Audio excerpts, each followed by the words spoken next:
Have you ever been asked who you are or what you do, and you find yourself using labels to describe yourself? And sometimes maybe do you feel like you've outgrown those labels or feel like those labels are kind of limiting you? Well, today on Boldly Different Conversations with Bri, that's what we're going to be talking about. We're going to be talking about whether our self labels actually are helping us heal or if they're holding us back and what to do about it. So make sure you join me. All right, labels. So labels, we're talking about the labels where like one word labels or phrases that we use to label ourselves of we do this thing or we have this title or it could be, having a diagnosis. So we label ourselves by a diagnosis. And why we do this is because labeling ourselves actually feels more comfortable for a lot of psychological reasons. We feel comfortable with labeling ourselves.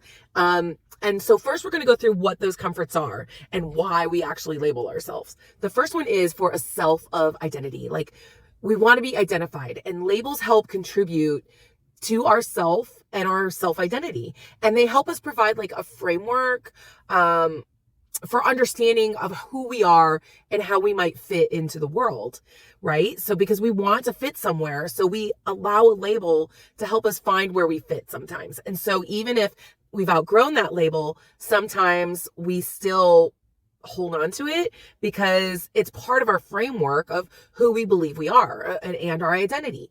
And we want belonging too. And so a lot of times identifying with a certain kind of label will help connect us to others who also share that label. So an example would be, being divorced. If we say that we're divorced or we're single or we're married, using that as a label for ourselves, which is just also a status that we have. But if we label ourselves like happily married, or we label ourselves happily single, or we label ourselves, broken and divorced, we're going to find other people who also label themselves that way. And then that helps us foster like a sense of community and belonging, whether it's a healthy label or an unhealthy label. And it can be particularly comforting for us when we use this label for belonging, because it represents like a group that we identify with and can, in positive ways, aspire to be a part of. So like when it comes to good things, we sometimes will have good labels or labels we feel are successful or align with our value system. So then we want to be a part of that group. So we will label ourselves so that we feel like we belong to that group. We oftentimes will hold on to a label for comfort because it gives us understanding and validation, especially in areas with like mental health and emotional health. It sometimes will provide validation for our experiences. So we can then name the thing that we're going through. It can make us feel like we can understand ourselves better and that struggle that we're having better. So a lot of times this will happen with people with like diagnoses of like autism, or not really autism, that was a misspoken word, ADHD. So there's like this whole phenomenon in the world where everybody thinks they have ADHD. And it's become like this label that we've just labeled everybody and everything who can't maybe concentrate on something that they have ADHD. And it a lot of times people are self-diagnosing this because it helps give validation and understanding to their experience. And they might not actually have ADHD.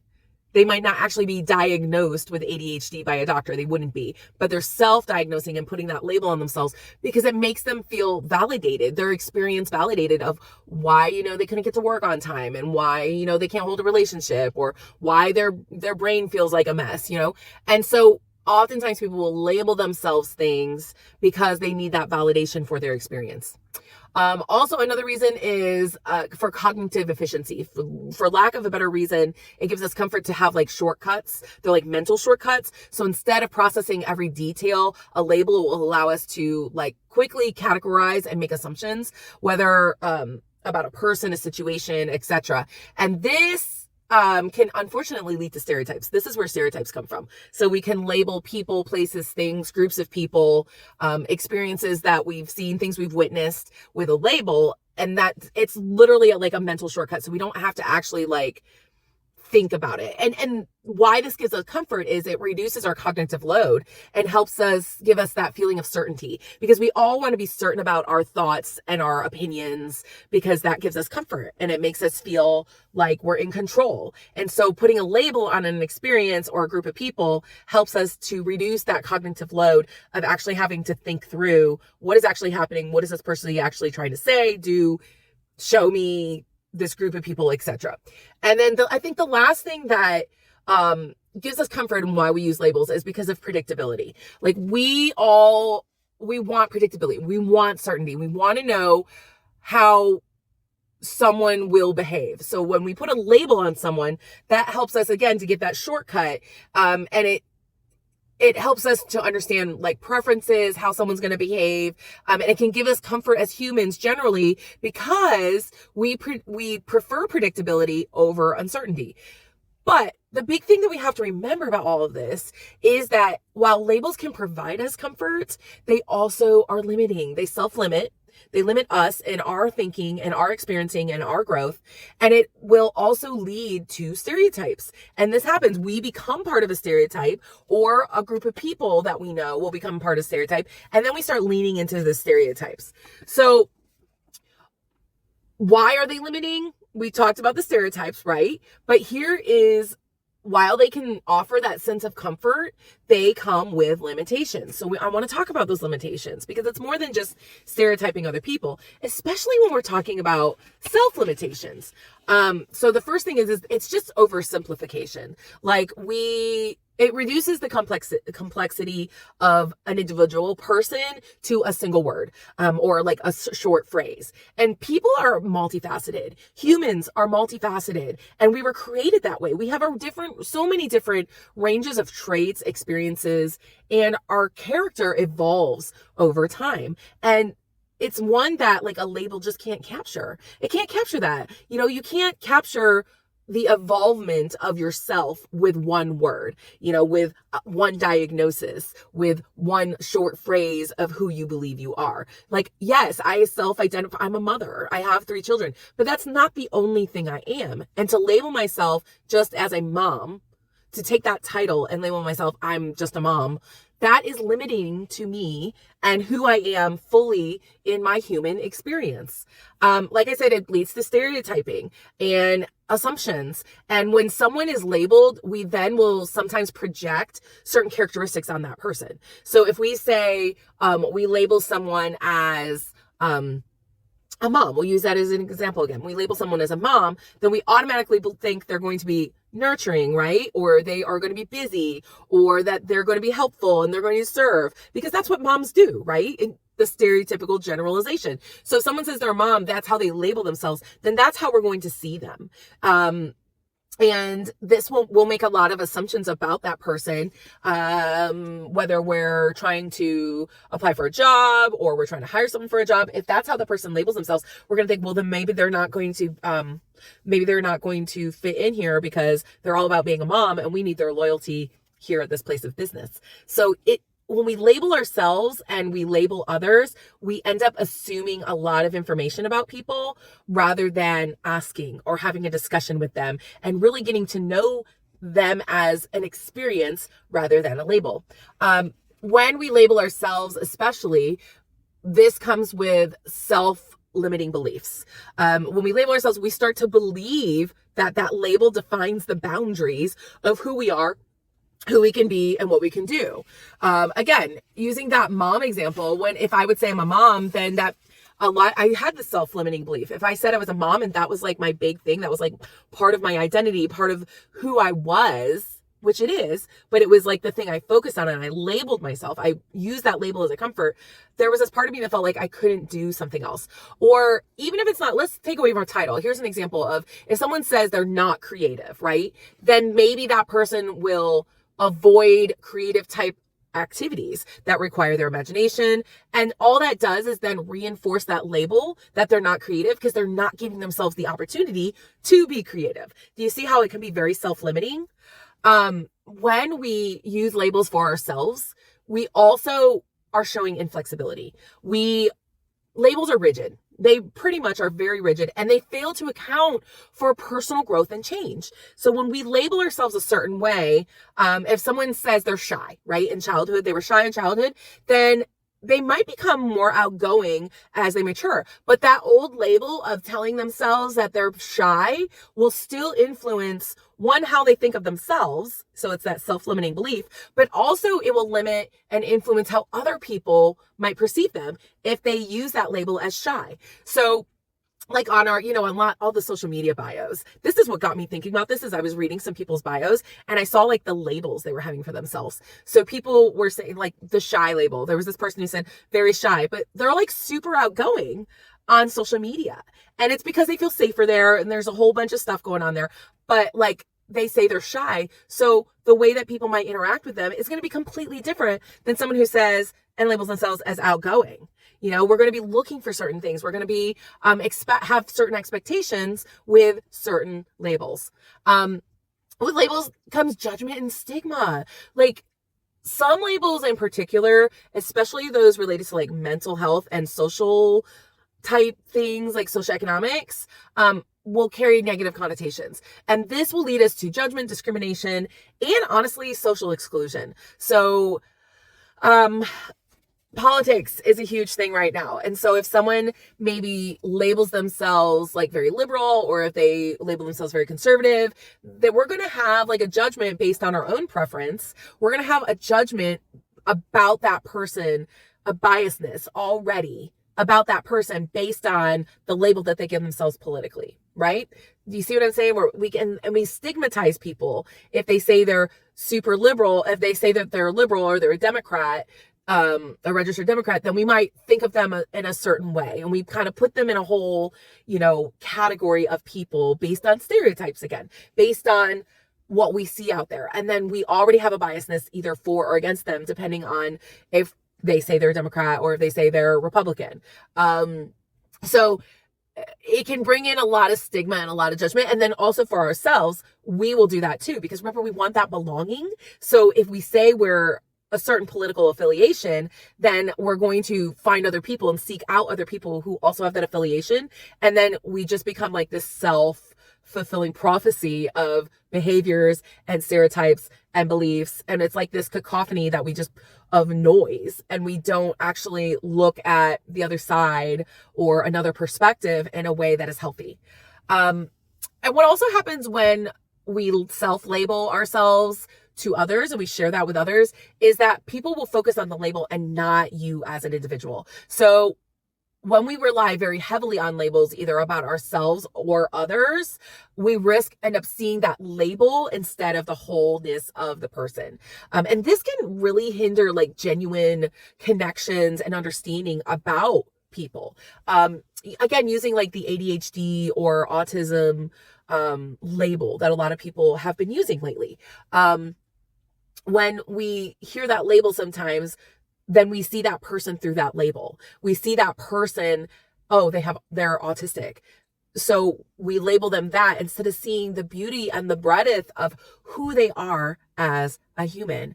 And so this really hurts us. These labels really end up hurting us being in the present moment. Like it can hinder our ability to be present and actually heal ourselves, heal wounds that we have. One, probably because of labels that people have labeled us or that we've labeled ourselves. So here's how it sometimes will hurt us from being in our present moment and being able to heal, being able to be open and receive healing for ourselves. When we are so focused on a label, we will be focused on either the past or the future. So this means labels oftentimes will carry the weight of our past experiences, or our future expectations about ourselves. So if we label ourselves as anxious, our minds might consistently revisit our past anxious experiences.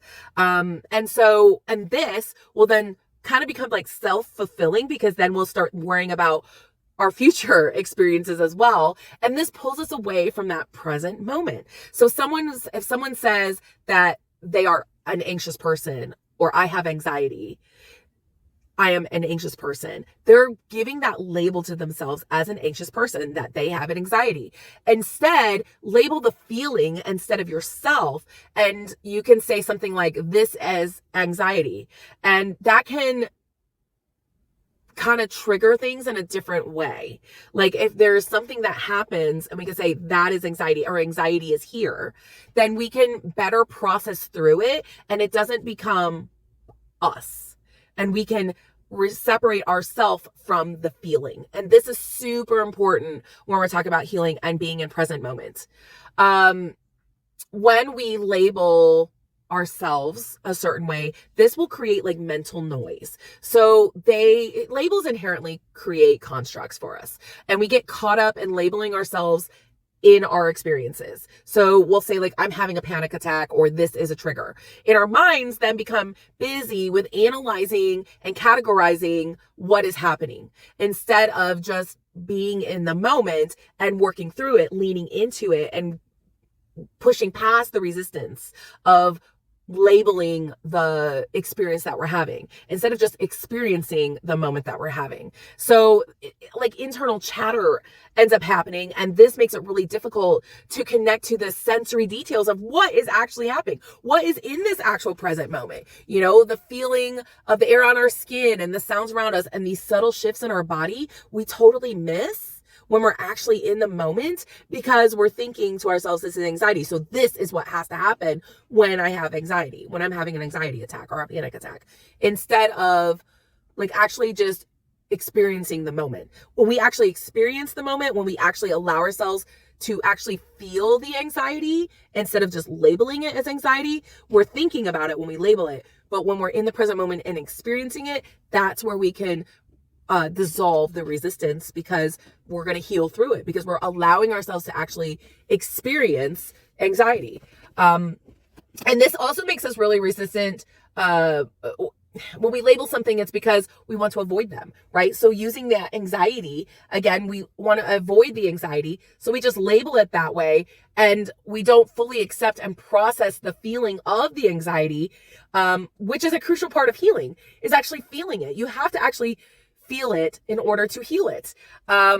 We have to be with the sensations of our body when we're talking about anxiety, when we're talking about anger, when we're talking about sadness, when we're talking about any of these things that are like negative feelings or emotions. We can't just box them up and push them aside. We have to feel through them. We have to understand somatically what's going on in our body so that we can not have to experience that in such a heightened way. So for a lot of people with anger oftentimes has a lot of underlying other feelings. Anger usually is just a cover of other deeper feelings that we have about ourselves or a situation.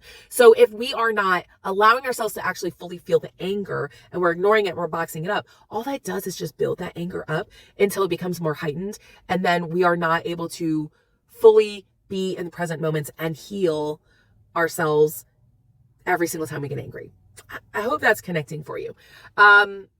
There's also a lot of identity entanglement that happens when we strongly identify with a certain label, like I am depressed, I'm a depressed person, or I have depression. We are taking ownership of it, and it makes it really hard to then experience moments that will then contradict that label, because we're not depressed all the time. Like, we're not experiencing depression all the time.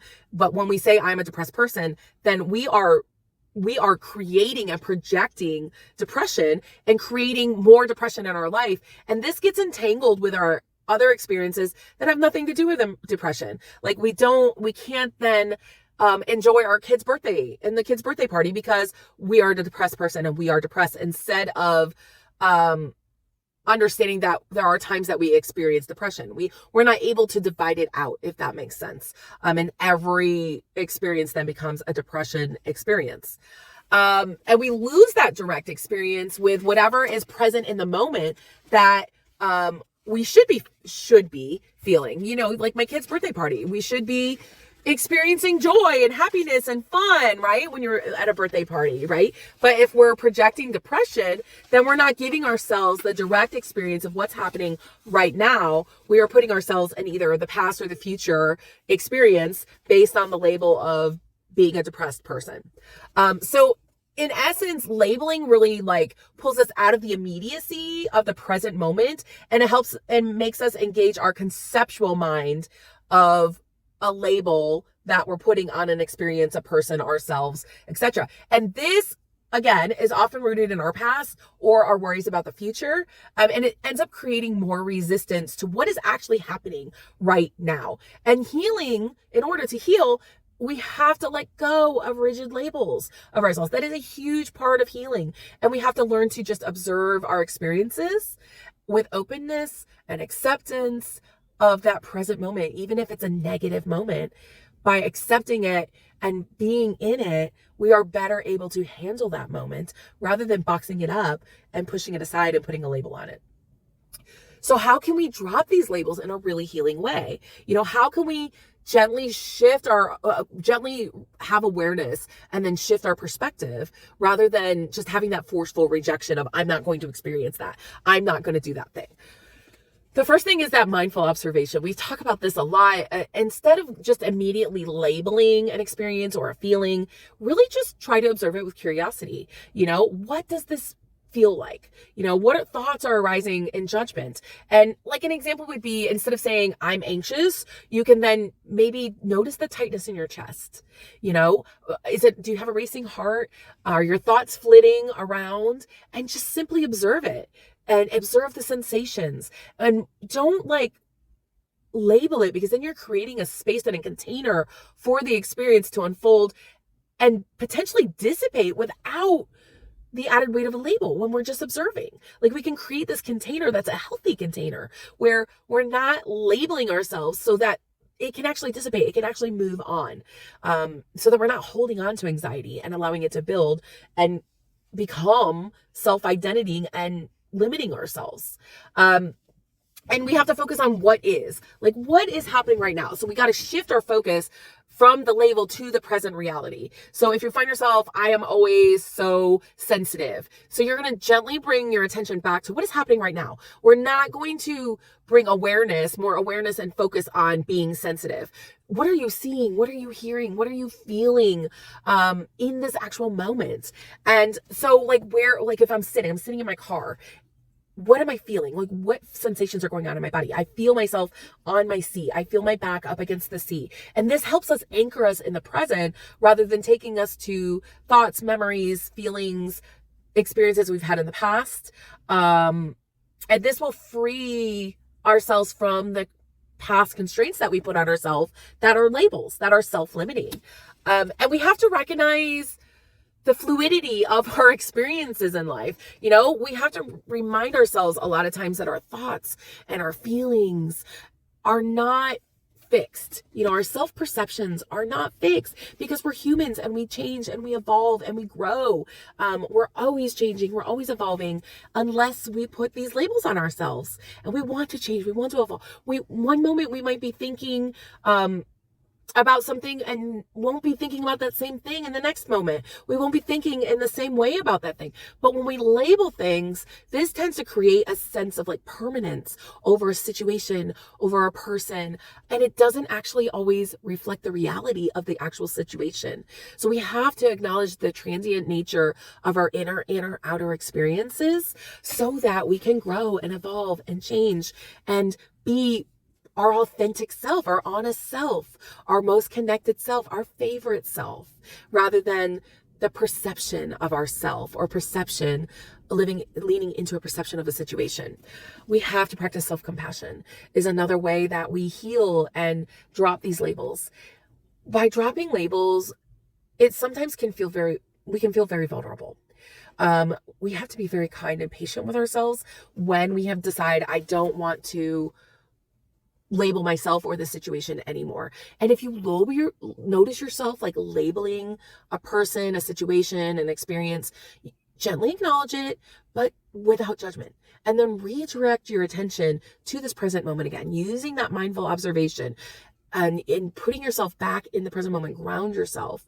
And that self-compassion is going to create a safe place for this process when we notice that we're labeling ourselves, a situation, other people, Yeah. And then this opens us up to being able to, when we use self-compassion, we're able then to open ourselves up to our own needs and our own emotions. And because labels sometimes are the shorthand for our deeper unmet needs, and we're not getting to our deeper desire. Like, we all have deeper desires, and we have underlying emotions that go along with those desires. And instead of getting stuck on the label of like, I'm lazy, let's not label ourselves lazy. You can explore underneath, like, why am I not doing this thing? It's not because I'm lazy, but maybe it's because I'm feeling overwhelmed, or I need some rest. Like, maybe I've been pushing too hard and I actually need rest.